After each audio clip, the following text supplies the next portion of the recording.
सौज ले बानी ये कहाँ जाता है सो धस के रे? क्या तनी हम बियाह करे बियाह करे हमरा के छोड़ देबे? बोलावा तनी आजा जवानी याद करता। और हम जानते हैं तू जमाने याद करता तो 2-4 रुपया कमा लेबे दे ओकर बाद से आओ तनी हम घरे। तू पैसा के कमाए के चक्कर में ऐसा जवानी छोड़ देला।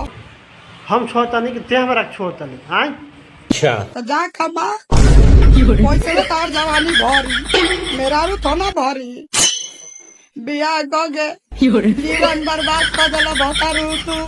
ए हमर घंटा बर्बाद कर दहल जिंदगी बर्बाद करता नहीं। हाँ हम जिंदगी बना के फेर हम पड़ बनी अतः जिंदगी बर्बाद होता। हाँ जो जो जहाँ जाएगो जो। और दोसर बात आर खोजे जाता टिका जाने कैसन सुख दियन कैसन ना।